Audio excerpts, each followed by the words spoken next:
आज बिहान मर्निङ वाकको क्रममा मलाई घुम्दै डुल्दै यता बन्चरेतिर आउन मन लाग्यो र बन्चरेतिर आएपछि चरमीसम्म जाने बाटो रहेछ। यहाँ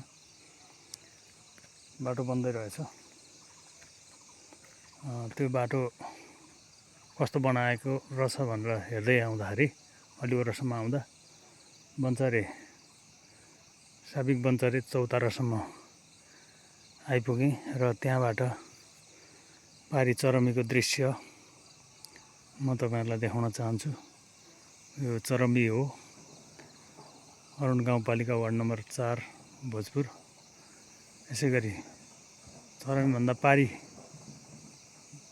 गाउँहरू पनि देखिरहेका छन्। अलि माथितिर त्यो ठाउँलाई गुफा पनि भनिन्छ र उतापट्टि र्याङ भन्ने गाउँ तथा याम्पाङको तल्लो बेल्ट पनि केही मात्रामा देखिन्छ र हेर्दै जाँदा यता माथि उदाने र यता माङसुवा भन्ने गाउँ देखिन्छ र यो बिचमा सानो गाउँ कुटाङ भन्ने छ।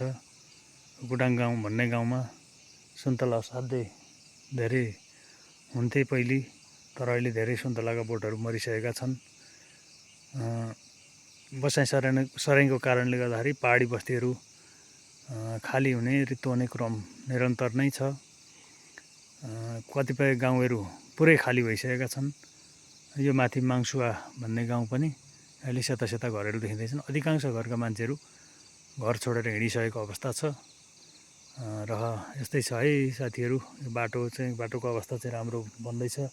यसरी हेर्दाखेरि मान्छेहरू फर्के हुन्थ्यो, फर्किनु नै उपयुक्त हुन्छ। आफ्नो जन्मभूमि, पहिले आफू जन्मेको बाबुबाजेले दुःख गरेको ठाउँ, आफैले पनि कति धेरै वर्ष दुःख गरेको हुनुपर्छ। तर मानिसहरू चटक्क छोडेर कसरी हिँड्न सकेका आश्चर्य लाग्छ मलाई। मधेसमा, तराई मधेसमा र काठमाडौँ उपत्यका जस्ता सहरी क्षेत्रमा गएर बस्दा त्यति सहज छैन मान्छेलाई जति गाउँमा बस्दा सहज छ। वहाँनेरि पक्कै पनि सहरी क्षेत्रमा जाँदाखेरि साँघुरो ठाउँमा कुचुक्क परेर बस्नुपर्ने अवस्था हुन्छ। यसो बाहिर फेर काहीँ हावा खान निस्क्यौँ भन्ने ठाउँ पनि हुँदैन। बाटो बाहेक अन्यत्र खाली ठाउँ पनि हुँदैन। सबै घरले ढाकिएको हुन्छ र स्वच्छ हावा लिन पनि पाइँदैन। त्यसै हुनाले यो गाउँमा बस्नु जस्तो राम्रो चाहिँ केही पनि छैन।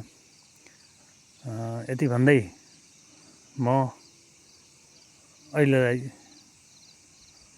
यहीँ विश्राम गर्न चाहन्छु। हस्त, धन्यवाद, नमस्कार।